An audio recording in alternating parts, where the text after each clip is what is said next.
Nikki, thank you so much for coming onto Podium. You're on a bit of a European tour ahead of the World Championships at the moment, aren't you? Grand Slam track in Jamaica only races outside of the US this season, but do you like coming over to Europe and racing?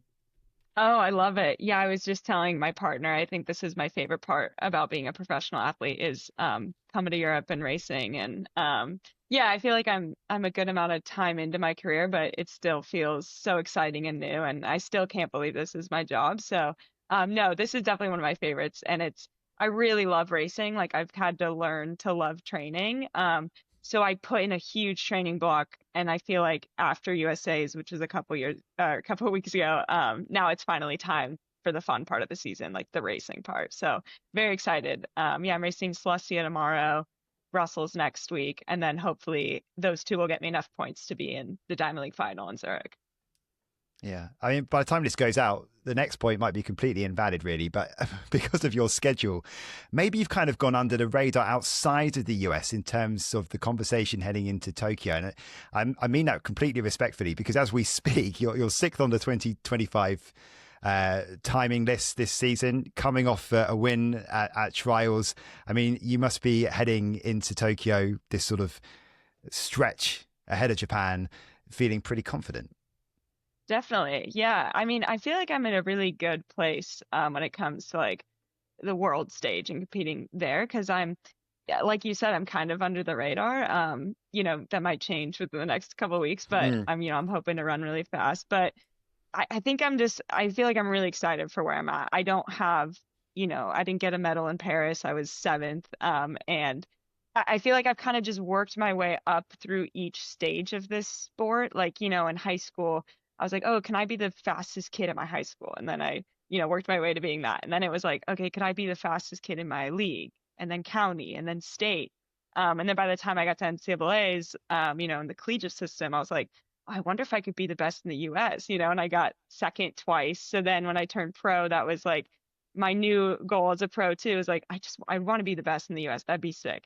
And then, finally within the past few years, I've kind of established myself as one of the best in the US in the 1500. So now it's like, okay, can I be the best in the world, and how good can I be on the world stage? And I'm getting really excited for this next journey of like, and I feel like, so my goals, like I was seventh in Paris, so now it's just, in Tokyo, can I be a little bit better than seventh? And yeah, just being so close to the medals, you never know what can happen in a race, and I have a really good finishing kick, so and that's always a great skill to have. So yeah, I think I'm just really excited for the next chapter, and I think I'm really kind of stepping into my own when it comes to competing against the world's best. Well, you mentioned like US champs and stuff like that. 6 consecutive 1500-meter titles at a US level, and it's such a competitive nation. So, even if you haven't been running 1,000 Diamond Leagues this season, to know that you can again step on top of that US rostrum like that, you've really mastered a very tricky championship there. Like, how do you think you've managed to do that in the last 3 seasons? Such a good question. I don't know. I mean, I think like I said, I just love competing, and I'm such a student like of this sport. And the past three like outdoor championships for the US have been such different races. Like in 2023, it was pretty tactical, and we had, a thing mo in the race, which was super fun. And that was like the first one. And so it was like, I think I crossed the finish line, and the feeling was like kind of shock of like, did I just win outdoor nationals? And then the next year was so different. It was an Olympic trials, and it was, Ellie St. Pierre, we knew she was going to punch it from the gun. So we knew it was going to be fast. And so you just kind of had to hang on and kick. And, the top three, the three that we sent to Paris, we all ran 3:55, which was huge PRs for all of us. And so that was a crazy race. And then the next year, this year, with Ellie being out this year, it was like probably going to be tactical again. And sure enough, it was. So I think I've really approached each championship with like, it's going to be different. And it's not about defending my title or like stacking up like win after win after win. It's really just like each race at a time, and how can I win this puzzle or this chess match? And so, yeah, I think I just have a lot of fun, and I genuinely just enjoy racing. And so, yeah, but I think this year there was a little bit of pressure of like, okay, you won the past two, like, can you do it again? And so, but just trying to let go of that expectation and pressure and just focus on what I love doing, which is competing. I like how you described that, Nikki, as a chess match. Are you someone that prefers a tactical race? Do you think that plays into your strengths? Yeah, I think I do. I think, but it's interesting because I've always had my speed. That's never been something.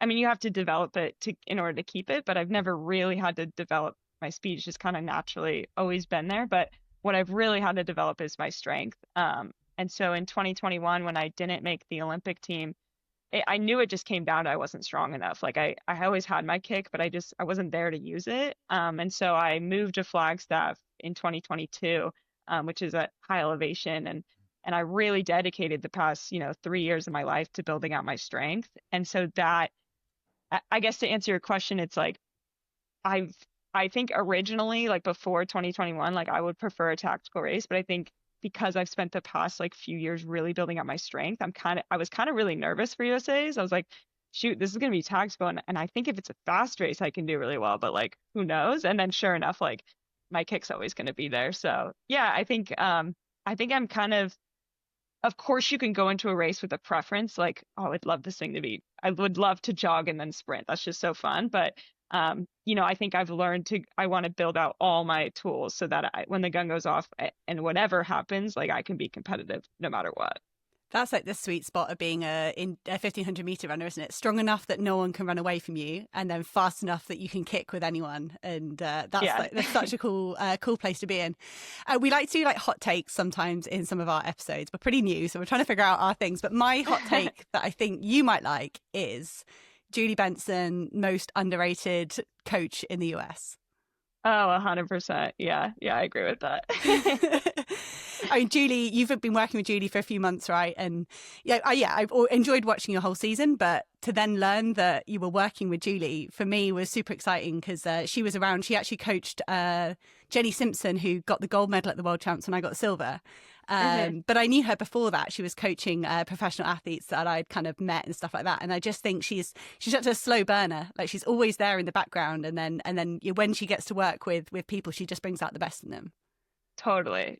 Yeah. No, I've been working with her since March. So it's been, I guess that was 6 months ago now. So it's been awesome to get to know her and work with her. And yeah, like you said, I do think she can just, she's just so under the radar. And I think that's like her just being so humble and, the job's not about her. It's about, her athletes and really living that and practicing that. And so, no, she's been awesome. And, she's a great coach, but I look at her as like a mentor too. And I kind of look at her life and I'm like, oh, I want to be that one day. Like I would love to be a Me too. coach. Yeah. Like, so it's kind of cool. It's like the first time I've had a coach that I've like really looked up to in a way of like, oh, how do I like really learn from you? And maybe not just the stuff on the track, but off the track as well. So, no, it's been awesome. And she kind of has a growing athlete, roster of athletes.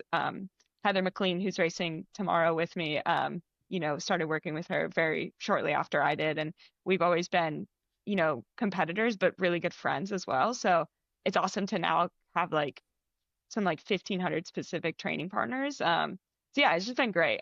Big fan of Julie. I could talk about her all day. Yeah. We'll come back to the track in a bit, if that's okay, Nikki. But the majority of our audience is in the UK, so we don't get to hear from you as much in these circles. So if we go back a bit, if that's okay, back to your childhood. And I think I've heard that your first love in terms of playing or being involved in sport was soccer, right? I'm going to have to call it football, though. I'm sorry. But is that right? Yes. Yeah. No, I loved football. Nice. That was very good. What position did you play, Nikki? What was your strength? I actually played goalie a good amount of time, which is funny because I'm really short. But when I wasn't playing goalie, I was or keeper. Is that what you guys call it? Yeah. Nice. Yeah. Thank you. I played, forward and midfield because I was fast. So, and I just realized like I really liked midfield because it was the position that got to run the most. And I felt like I had speed, and then I also felt like I was never getting tired. And, I really did enjoy soccer. I played, all the way till high school, and just loved that team aspect of the sport. So that's kind of, I mean, I played a lot of sports growing up though. Like, played everything. Like I played softball and volleyball and like junior guards, which is like this lifeguarding program. I'm from Santa Cruz, California, so like a small coastal beach town. And so yeah, like I realized my favorite part of everything that I did athletically was the running, you know, and in softball.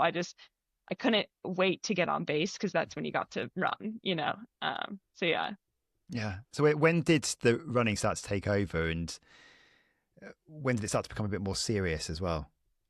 I would say high school. Yeah. I did in junior highs, like seventh and eighth grade, I did cross country and track, but it was one of those things where like track practice, you just sit on the high jump mat the whole time. And yeah, I think the only time we actually ran was during the little meets that we had. And so I really did enjoy it in junior high, but I would say in high school is where it got pretty serious. And I, you know, went out for our cross country team, and I was a freshman, and I was our second best runner with, you know, we had a senior that was really good, but it was like, whoa, like I'm pretty good at this thing. And you know, I had a really awesome high school coach, and we're still close to this day.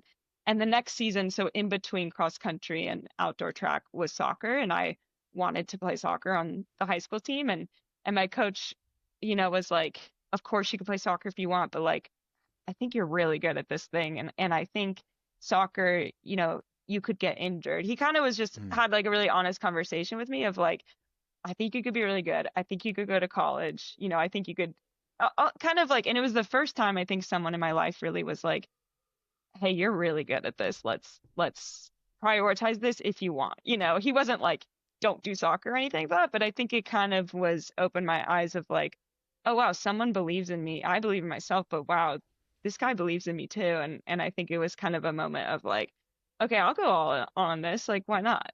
And so that was kind of the end of my soccer career and beginning of, yeah, really going all in on track.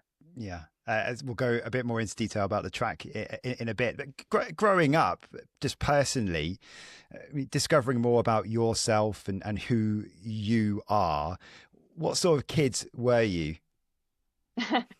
Oh man, I was a tomboy through and through. Like you know, I loved sports, and I loved I don't know, I was like kind of like a class clown. Like I feel like I didn't really pay attention in school, and I just was more obsessed with like making friends and things like that. But I feel like I hung out with like the boys at recess all the time because we would play football, like not soccer, real football.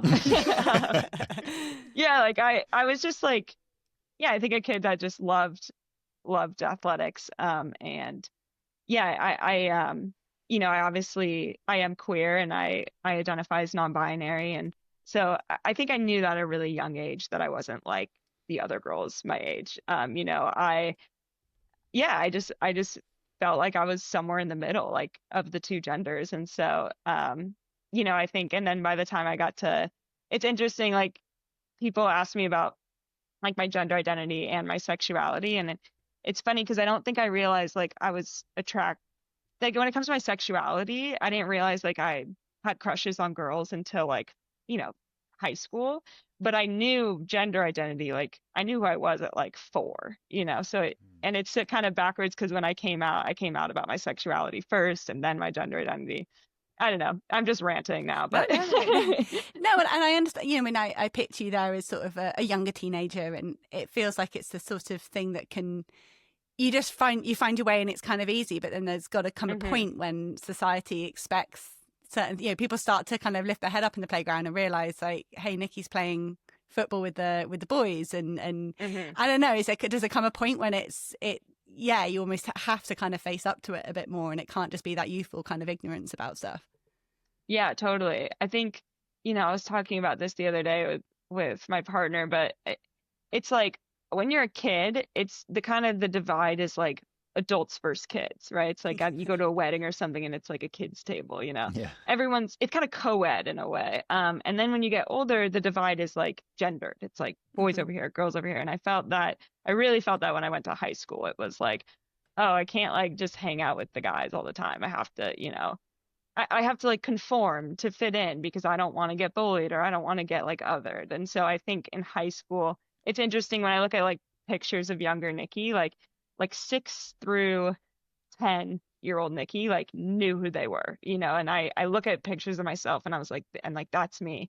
And then you can kind of see like in high school, I was like, who is that person? Because I think I really like lost myself in a way. And I really tried to conform to like gender norms. And I grew my hair out long. I was literally homecoming king or queen, and my boyfriend was homecoming king, like the most cis straight situation. Like, and then, by college, I think you kind of find yourself again and you step into your own. And I, in college is when I came out and started dating women. And yeah, so I think it's just kind of, yeah, a journey I've gone through, and athletics, played a big role in it. If like, cross country and track and field in high school was like really my safe space. And I felt like maybe I wasn't being myself when it came to like socializing, but like I felt so like myself when I was running. And so, yeah, just so grateful for sports for that, like to have that outlet. And, I looked forward to track and cross country practice like every day in high school. And yeah, really grateful for my support system there. Oh, and that's got to be, because I know I've had friends that have gone through this, and it's exhausting, like trying to behave in a way that's not, just feeling like you don't, again, speaking for other people rather than myself, but yeah, it's exhausting to feel like you don't fit in. And yeah, you say that it's a bit of a counterweight there with the feeling comfortable in the sporting environment, but was that quite nice then to go to college and almost be able to reinvent yourself and draw a line under it? Or is it still like pretty tough kind of trying to fit in with stuff? Yeah, it was. I mean, so I went to University of Oregon for my first couple years, and I got injured right away. I broke my my left navicular bone, Yeah, brutal.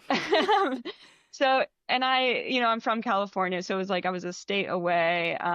It was really rainy all the time. Like I got kind of depressed. I was just used to sunshine and things like that. And then I also couldn't do the thing running that really brought me a lot of peace. And so I kind of forced me to kind of like look in the mirror and be like, let's come to terms with your sexuality, because I think, you're struggling with that. And so, yeah, it was definitely like, it wasn't easy though. It was like, I think a pretty hard time in my life. And but I did eventually come out to, a few teammates at Oregon, and it felt just like such a weight off your chest of like, oh my gosh, like this is awesome to be myself and to come out like this. And, then I ended up transferring to Arkansas for my next 3 years.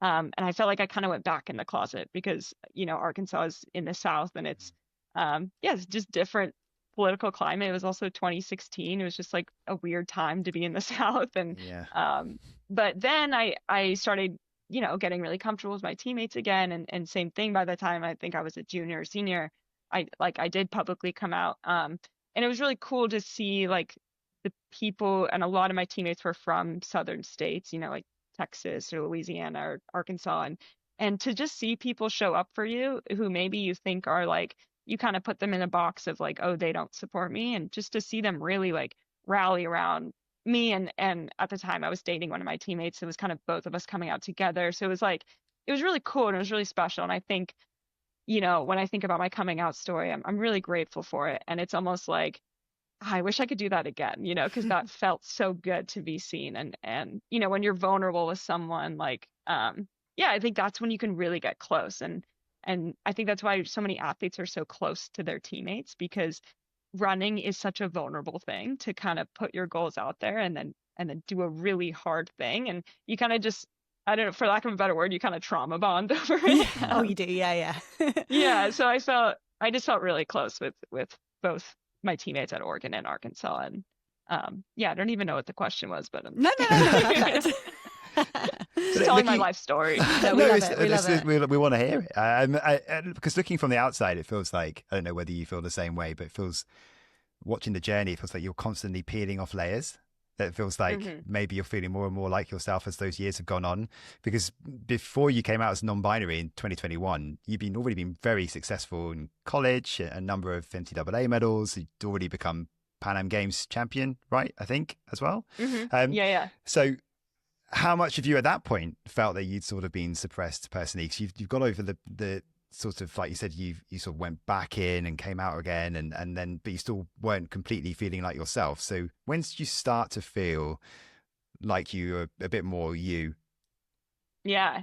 I think it was in so 2020, like kind of the world shut down, and I think that was when I really, in order to like come out publicly, you have to come out to yourself first. And so I think it was in 2020 when I really like, was starting to do some self-reflection and really thinking, deeply about my childhood and all the things we just talked about. And I'm like, yeah, I don't 100% identify with like woman, like that's never really felt like me.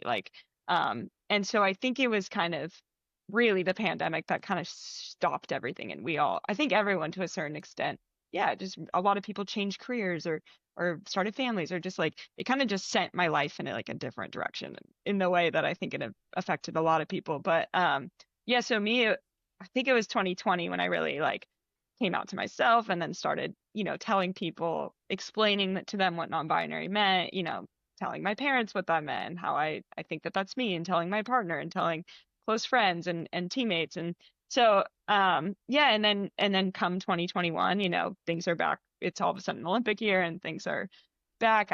It was just like, okay, well, in order for me to be seen and affirmed in my gender, I kind of have to tell people, because a big part of being non-binary is pronoun usage. And like she, her, because I've never felt like a woman, like she, her never felt right either. So I was like, okay, I'm just going to come out and I'm going to tell everyone like I use they them pronouns and I identify as this, and I think people can, start to respect that, right? Like Mhm. it's a pretty simple thing. And so I came out, it was like a few months, it was in March, and I think our trials were in June.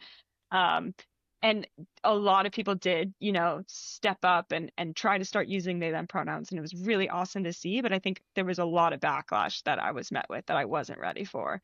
And so I think, come the trials, it kind of all caught up to me. I was pretty ill at the trials. I got sick then too. So I don't want to blame the whole thing on, me coming out, but like that was definitely a part of it. I wasn't feeling sure myself. Hey, hang on, I'm going to stop you there, because you can't Yeah. blame it on you coming out. You can blame it on people's response to you coming out. Exactly. Yeah. Yeah. It's not, No. yeah, you coming out would not be what would drain your emotions, I imagine. Yes, exactly, So, exactly. So I don't think, I mean, to answer your question, like I don't think it was until probably like 2023 when I was like started like, because that's I think just how long it took people to kind of catch up. And like when it comes to things like broadcast, I think this is just a good example, like broadcasters when they're calling a race and using my pronouns, in 2021 they would mess up all the time. And then in 2022 it was kind of like 50-50.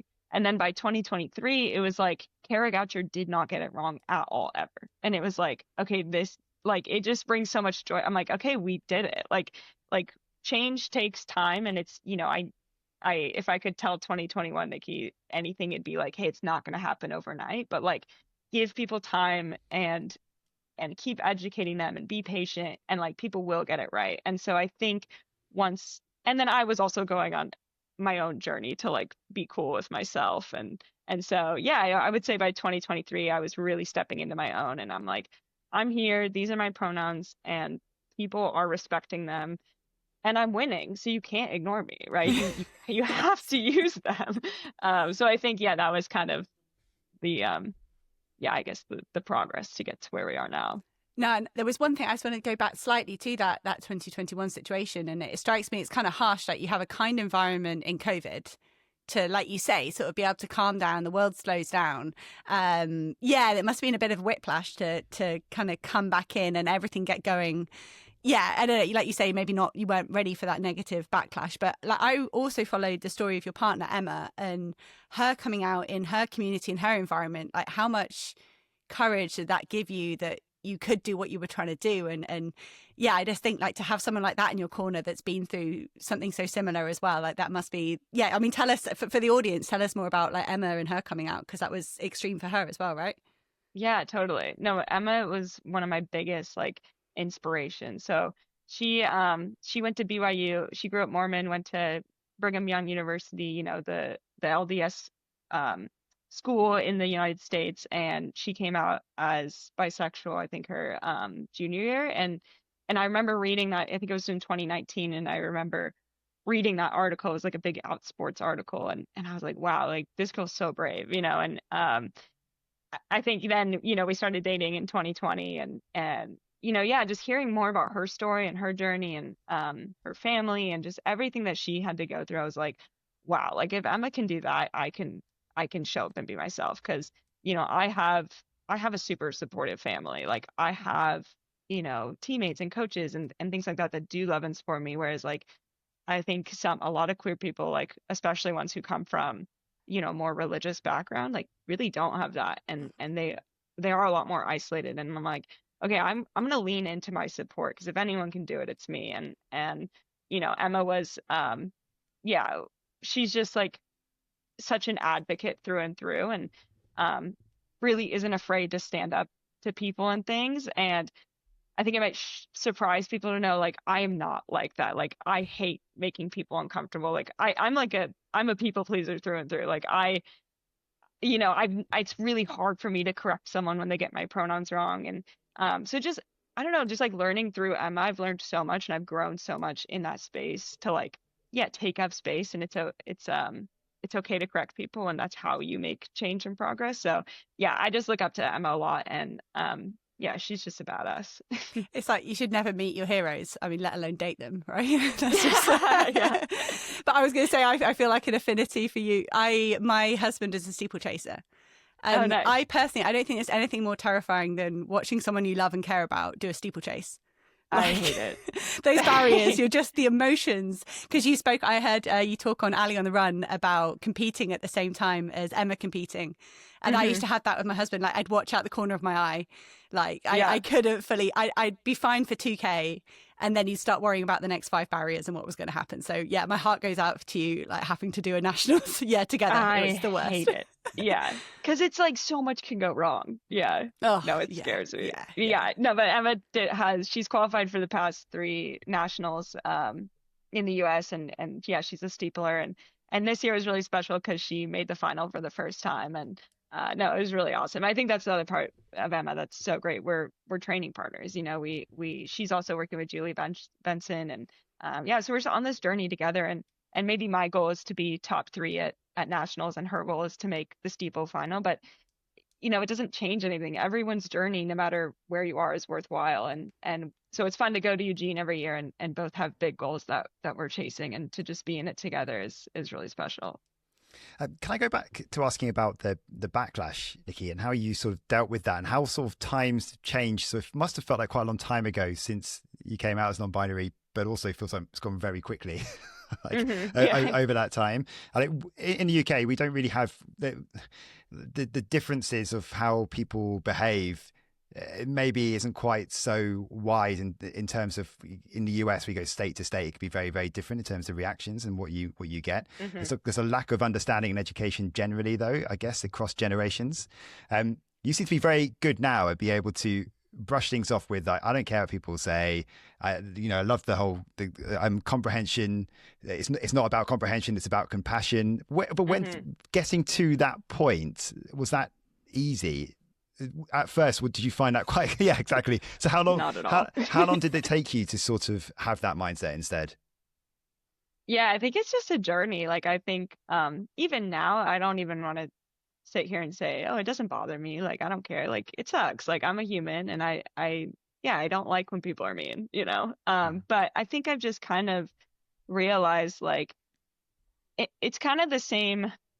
I'm not doing this for anyone else but me. Like I want to just see, I'm on this journey to see how fast can I run 3 3/4 laps, right? Like, and how good can I be on the world stage? And so, and I think it's kind of just taken a lot of lessons of, I think when it comes to praise and acceptance and all the lovely things that come with being with social media or being, publicly out and things like that, like those are great, but I don't know how to say this. I think it's like criticism and support are sometimes like the same side of the coin, right? So I'm not doing it for love and praise in the same way. I'm not doing it for the hate and backlash. Like I'm just doing this because this is who I am. And so I don't know if that makes sense, but I think it's just kind of learning that like, and kind of I feel like when I was talking about earlier about 2021 and coming out, you could hear when I tell that story that I just like, oh my gosh, like people don't like me. There was backlash. Like I really did back then, like lean into how was it going to be perceived. Whereas now I'm like, I don't care. I really care about that stuff less because I just know that my people love me. I have an incredible support system. And like, I know no matter if I'm first or last, like I'm going to walk off that track and like, I have my people who are going to love and support me no matter what. So yeah, I think it's just kind of been a journey to get there, but I feel so free now.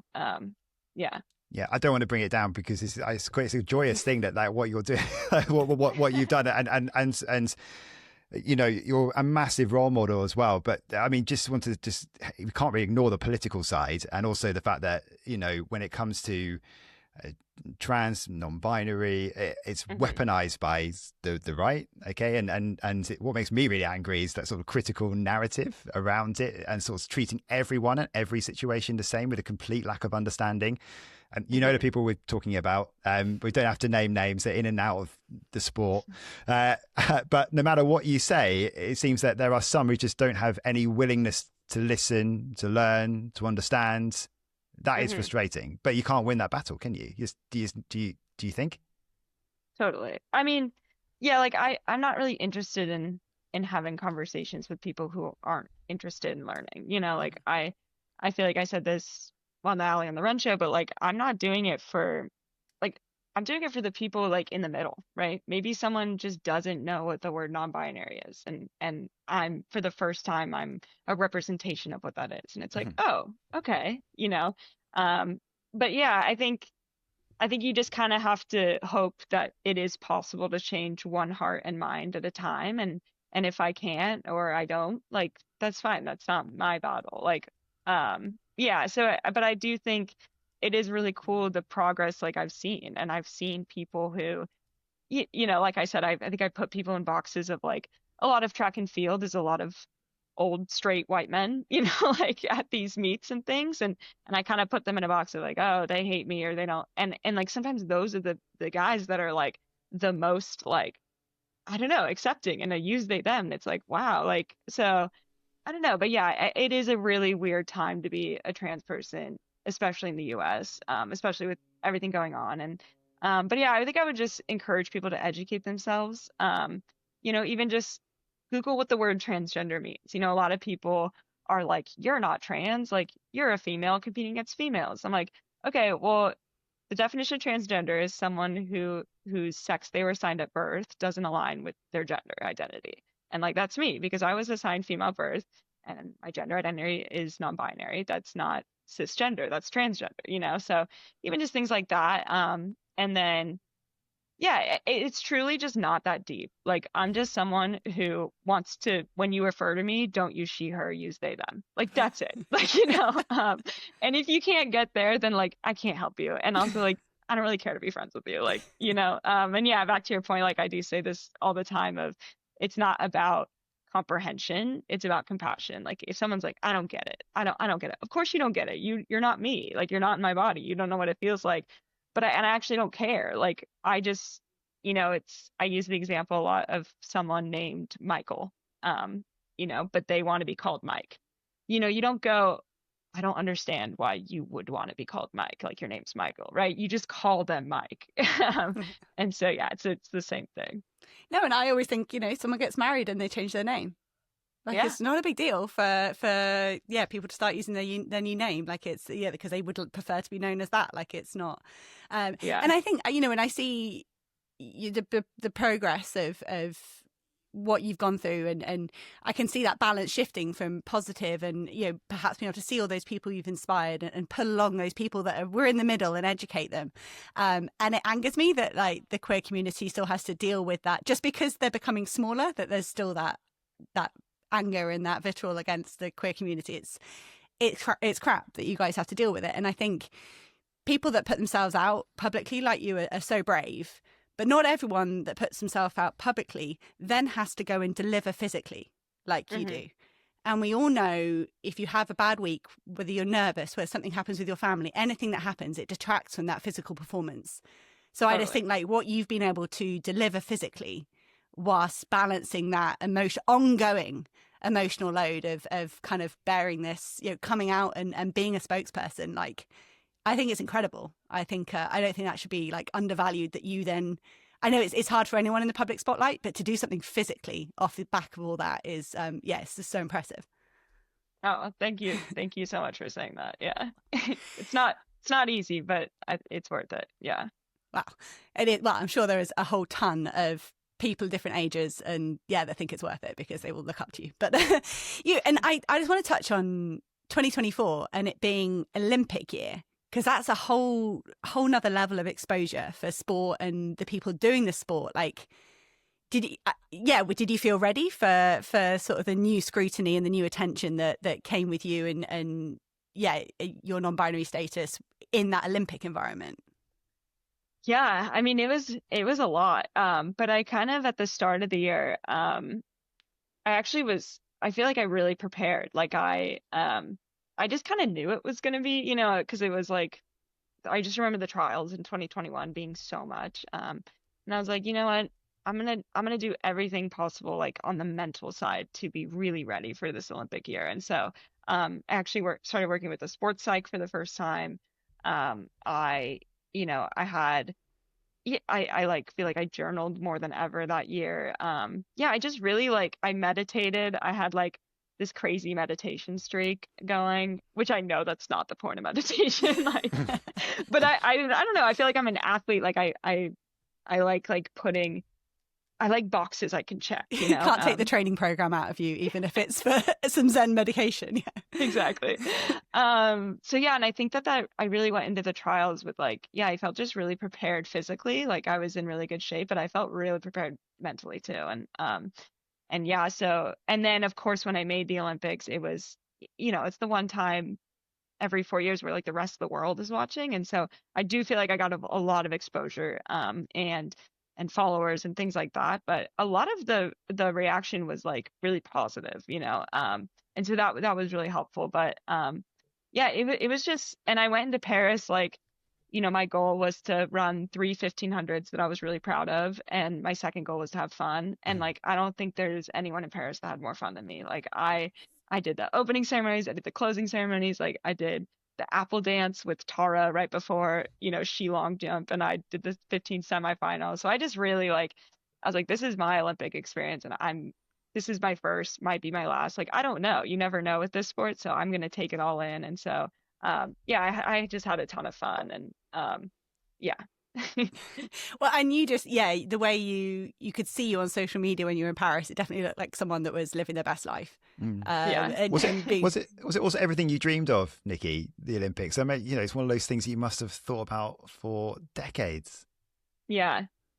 I mean, it was more. It was everything I dreamed of and more. It was, it was just so special. And I don't know. Yeah, I really look back on that time very fondly. And I also had a camera crew following me that whole season. It was a documentary coming out early next year about it. And so I'm just so grateful I have that. I'll forever have footage to look back on. And no, it was really fun. And it makes me so excited for LA and to be a home Olympics, because I remember too, the French athletes, if there was a French athlete in my heat, it was that stadium was so loud, and I'm like, wow, this is going to be for the US athletes in LA. And no, I'm really excited. But yeah, I think it was, you can't even comprehend it until you're doing it, how cool it is, and how loud that stadium was, and the purple track. I think it's so funny, whenever I envisioned the Olympics growing up or whatever, even in the years leading up to Paris, you visualize a red track, right? And so kind of I feel that's a good example of I can't even, who knew it was gonna be purple, so things like that were just really special. Oh, no, well, it was a wonderful Olympics. And I wonder, you would have known you were heading towards this top surgery that you had in September. How did that play into it at all? Were you excited to know that after the Olympics you were heading towards something that was going to be important for you? Totally. Yeah. So that was actually the reason I got a therapist, because I needed, in order to get top surgery, I needed, some sort of psychological note to then give to the doctor to basically to confirmed that I had gender dysphoria and all this stuff, whatever. But I was like, so that was the original reason I started working with the sports psych. And I was like, you know what? Actually, I'm going to keep this up because it's not going to hurt me, you know? So yeah, no, that was planned in like, I think December, late 2023, I planned to have surgery, after the Olympics. And so, no, that was just awesome. I think also to come home from an Olympics, you're kind of, you know, you're like, well, now what, right? You can feel a little bit empty as an athlete because you've worked, and almost for me, it was like, I had spent so much time thinking about Paris that I remember getting home, I was like, what do I think about now? There was kind of this void there, but I think that having top surgery lined up was just boom on to the next thing. And it was something so exciting and something I had wanted for forever. And so, no, it was really awesome. And I also took a lot of time off running. I took, you know, 28 days straight, like 4 weeks, no running. And that's by far the longest break I've ever taken. I usually take like, you know, 10 to 14 days off after a season. And so that was actually really, really good for me. I think I really reset physically, mentally, emotionally, you know, all of it. And so, yeah. No, that was one of my questions I've noted down. Like, what's the recovery period from top surgery in terms of exercising? Was it 28 days all recovery, or was that preparation as well? Yeah, so I had surgery September 13th, and I was gonna race some more after Paris, but I think I was just like fried, and I was like, what? I'm gonna go to a track meet after like how not to that purple track, yeah, like I couldn't. I think I was just like ready to be done, and so I kept training from August 10th, I think was the Olympic final, so I kept training for a month, just running and little workouts here and there, because I knew after surgery I was going to have to take significant time off. So, yeah, the recovery, my surgeon wanted me to take like 8 weeks off, and I was like, I'm not doing that. Like, classic athlete, isn't it? Yeah, I was like, no. So I took 4, and it, you know, I very easily like got back into it. And yeah, the recovery is just like, for me, like the specific procedure I got was, I had to just wear a compressive, kind of like really tight sports bra for 8 weeks after surgery. So my first run was actually like, you know, it didn't really feel any different because I still was wearing a sports bra. And yeah, so I think the recovery wasn't, you know, when it's an upper body thing and we're runners, like it didn't really impact, you know, my form or anything like that. The only thing, it was kind of like I had to wait. You know, I do a lot of strength training and lifting. Like it took me a while before I could like do pull-ups or like overhead squats and things like that. But no, I slowly got into it, and yeah, and then it was sure enough. And then in my first race was the Hawaii Mile in December. And it was so funny because I truly only had like a month of training. Like I maybe done like one workout, and I was like, okay, I'm going to Hawaii. No one goes to Hawaii to like actually run fast. Like you gotta you can't dispel this myth. You're about to ruin the Hawaii trip for a whole generation of professional athletes, Nikki. Come on. Like you go to Hawaii to like hang out in Hawaii. And so I really approached that race with like, okay, I hope I'm like top 5, right? Like that would be cool. And then I ended up winning. And it's one of those races too where they do this thing where they start the men's field like 30 seconds behind the women's field. And for the first time, I like someone in the women's category beat all the guys. So it was like, wow, this is just like, what a way to kick off racing again. And no, it was just really fun. And also in Hawaii, it was like kind of the first time I was, you know, I wasn't in that like compressive binder anymore. And so my partner and I, but I also wasn't really telling anyone about it. I was, you know, wanted to wait to announce. And so my partner and I went to the other side of the island one day, and it was just the first time I was shirtless in board shorts on the beach with my partner in Hawaii. And it was just like, it was really special. And I was like, yeah, I just felt really at home in my body. And this past year's been really special to, yeah, just feel a little bit more like the Nikki I've always been. And yeah, it's been awesome. Incredibly liberating. How difficult was it to keep it a secret? I mean, you must have had that sort of liberation twice, because then when you told everyone, you kind of another weight off again. Yeah.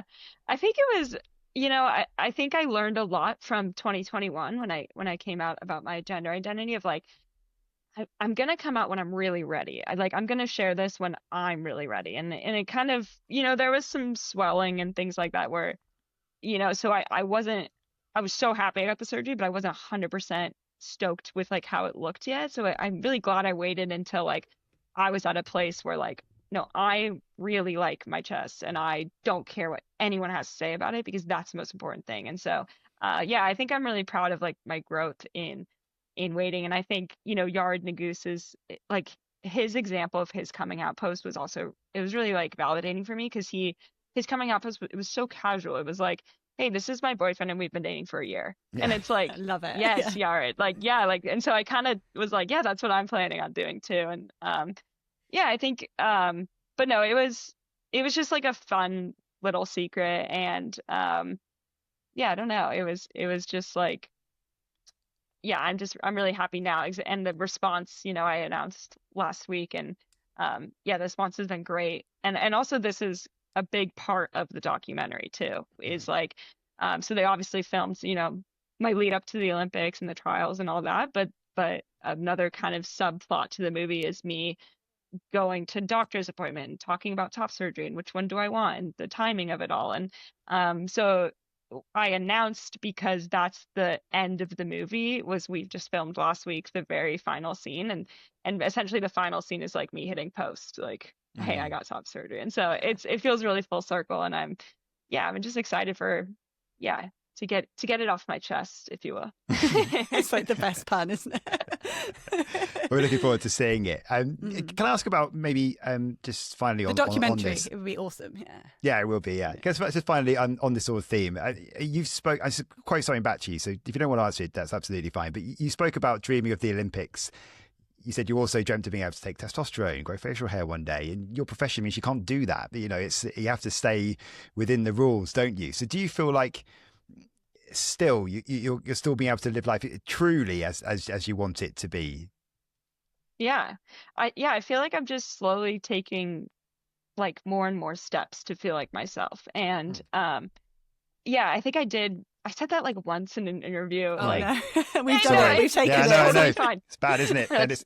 No, it's totally fine. Like, and I think at the time I was like, yeah, like that would be cool. Like maybe one day, but I think I said it in more of like a maybe one day. And I think people have kind of attached to it and it's like, okay, like, so where I'm at right now, like I'm so happy with people using they, them pronouns. And now I'm so happy with my chest and, things like that. And sure, if one day long after I retire, I maybe want to start taking testosterone, like maybe that's the next step for me, but I don't even know yet. I think we'll kind of see when I get there. And so, I think it is something kind of people attach to and it's fine. Like I get it, but, I don't know.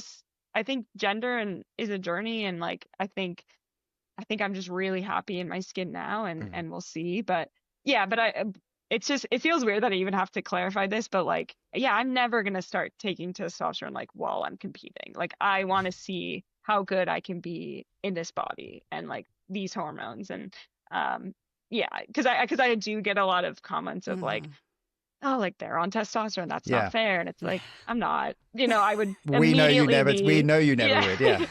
Yeah. But it's part I do get it. I do think a part of it too is like, you do have to explain this to people. So like me getting top surgery, like that doesn't disqualify me at all. Right. Like it's essentially like someone getting a boob job. Right. It's just like a cosmetic, like I literally was a plastic surgeon that I saw, it's a cosmetic thing and it doesn't disqualify me. I still belong in this category. Like I'm not taking any sort of, testosterone or, because I get drug tested a lot. And if I was, everyone would immediately know I would fail the drug test, so, but yeah, I think it's part of the education to just, hey, all it is I want people to use they, them pronouns. And and I got this surgery that I'm really excited about and I want to share it to help normalize it. Let's go back to the track. Tokyo coming up, really exciting time. By the time this goes out, you could have beaten Shelby Hulan's area record for the 1500 meters. You're so close to it. Do you feel like you're right on the brink of doing that?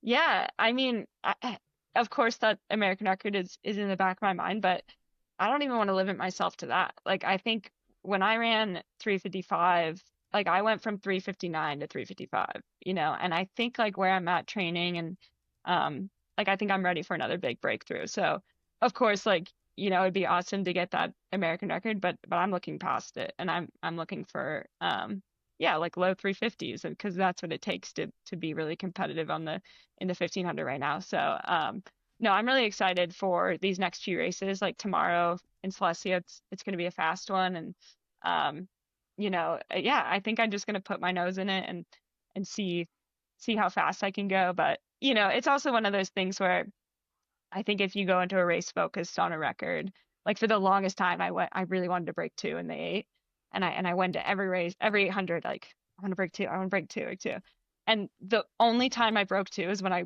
wasn't thinking about breaking two. You know, like you have to just go in, like I'm sure, you know, Hannah, you know, you have to just go in. My goal is to compete and see how high I can place, and like when you do that, then the times come, and so that's when I set, you know, the mile American record a couple years ago. Like I sure it was in the back of my mind like that it's a possibility, but like my goal that race was to see how high I could place, and yeah, and then doing that like got me the American record. So I think that's kind of the goal with these races is try not to think about it too much, just try to go out there and compete. And but I think, yeah, I think fitness wise, like I think I'm in better shape than 354.99. So we'll see if I can just put it together on the day. But when you look at, like you say, this little mini European tour, Silesia, Brussels, then hopefully on to Zurich, you're going to come up against a whole cohort of athletes that you haven't seen all season. You would have seen Georgia Hunter-Bell, I think, at Philadelphia for the Grand Slam track. But like is this a bit of a recon mission then? How do you match up against the likes of, I know Gudaf Segai won't necessarily be in Tokyo, but how do you match up against a lot of these athletes you're going to see in the next 2 weeks and then take that to Tokyo as sort of tactical awareness and just knowing what you can do there?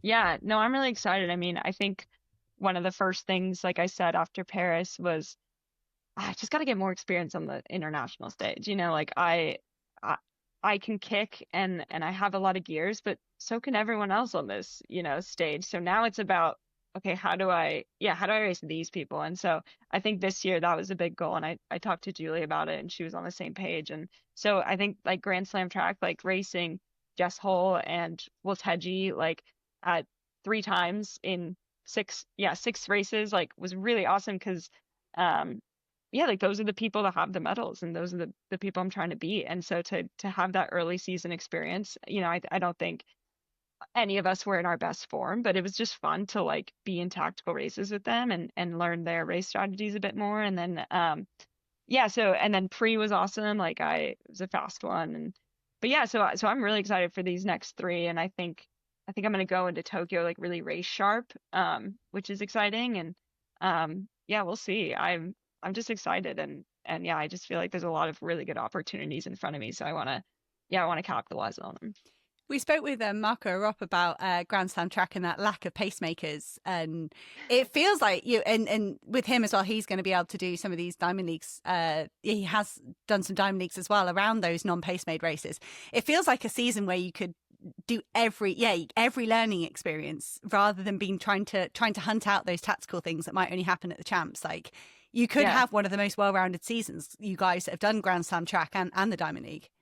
Totally. Yeah. No, I think exactly like the early season race, like so April through June was all about tactics and, you know, figuring out when to be when and who makes a move. Like in Miami, that 1500, I think everyone closed in like 2 flat. Like it was just so fun, like just to get into tactical races with these athletes. And yeah, and then pre was fast, and then I think these next 3 are going to be fast. Like I just got sent the pace lights info, and it's like, yep, world record attempt. Here we go. I was going to say that's going to be terrifying in this generation of. I'm glad I'm not competing anymore. Like opening up that text message has got to be terrifying. Yeah. I was like, well, like there's my roommate, and we were like, well, 202. Here we go. Let's go. 800. Yeah. Yeah. In the 1500 at the moment, of course, like Faith Kipyegon is just incredible right now. I mean, you must have lots of admiration for her, but I mean, how can she be beaten, do you think? If in the men's 1500, the formula seems to be worked out how to beat Jakob Ingebrigtsen, is there a way to beat Faith Kipyegon? I don't know. I mean, we're getting close, like, right? Like Jess Hull ran 350 last year and, you know, low 350 seems to be like just run more consistently. So, I don't know, like we're getting there. But yeah, she's just awesome, and it's a moving. The issue is it's a moving target. Like she's also getting faster. So true. But I think anything's possible, and at the end of the day, like Faith is a human being, and people get sick, people get injured. Like it feels weird to say, but like that feels like the only way to beat her is she has to be off her game. But also anything can happen, right? Like yeah, and so I think just more athletes are watching what Jess Hull did, or at least I can speak for myself. Like in Paris, at the Paris Diamond last year, she just went for it. She was like, I'm just gonna go with Faith, and we were like, you can just go with Faith, like that's an option. Yeah. But I think it really opened the door to people being like, oh, okay. And then in that Olympic final last year, like it was all of us went with Faith. Like she didn't drop us until like 200 to go. Like that's, I think we're slowly getting farther and farther where, she still drops us, but like it's not not as extreme anymore. I find that so funny that I used to have some women that I'd line up against that are just on paper in a different sphere, and I used to just go like, but they might have food poisoning. Exactly. I'd just be like, until we were okay into the race, I'd be like, you never know. They might never know. Yeah, exactly. Gotta keep in there. Yeah, no. You'll start rumours like that though, Hannah. No. Yeah. You're the one behind the scenes sabotage. Yes. Yeah, you'd be like, Faith, keep your got food poisoning. Yeah. And after Tokyo, Nikki, I just wanted to bring up Pride 5K. It comes up in October, right? Is that true? Yeah. So it's raising thousands of dollars for charity. It seems to be getting bigger every year. You must be really proud of that. Yeah. No, I think probably by the time we're announcing sometime within the next couple of days. So I feel like by the time this comes out, the registration will be open for this year's Pride 5K. But yeah, it's just awesome, and it's such a passion project of mine. It's bringing my two worlds together of running and the LGBTQ community, and just every single year, like seeing the amount of people that like show up and run this race. We call it a race, but it's really just like go out and run 3.1 miles and raise money for an LGBTQ nonprofit. No, it's just so heartwarming, and it's just something I know that younger Nikki would have loved, and just to be able to see that physical representation of people saying, no, I'm here and I support you, and I'm going to run for you. So yeah, I think it's my favorite accomplishment out of all the titles and accolades I have. Like being the Pride 5K race director is like, yeah, I think the coolest thing I've done. And I put it on with my partner Emma, and she's awesome, and it's just fun to work on a project with someone you love and someone who also is a queer person and knows how important this is. And yeah, total. So we started in 2020, so this will be like the 5th year, and we've raised over $220,000. So wow. Yeah, no, it's just awesome. And Lululemon, my sponsor, has been so supportive at providing the t-shirts every year, and also providing spaces where people can meet and come together in community and run together, run the Pride 5K together, like on that day. So yeah, I'm excited, and this year it's on October 11th, which is National Coming Out Day. So yeah, no, I'm excited, and it's always right after the season too, so it's a good thing to look forward to before you kind of get back into training and in the winter. Oh, lovely to finish there with hearing about Pride 5K. We'll pop any links and stuff on the bottom of the show notes just to make sure people can find Pride 5K if they want to be a part of it. I have to upgrade my T-shirt then if I can get a Lululemon one. Yeah, I'll go for a new one. But, Nikki, in a world where professional athletes are known for being selfish and only looking after themselves, you just shine through as a totally different type of professional athlete, and just what our sport needs. Never mind just what the queer community needs. You're what track and field needs as well. So thank you so much for your time today. Oh, thank you. And yeah, thanks so much for having me and sharing my story. No, this was awesome. And yeah, everyone go sign up for the Pride 5K.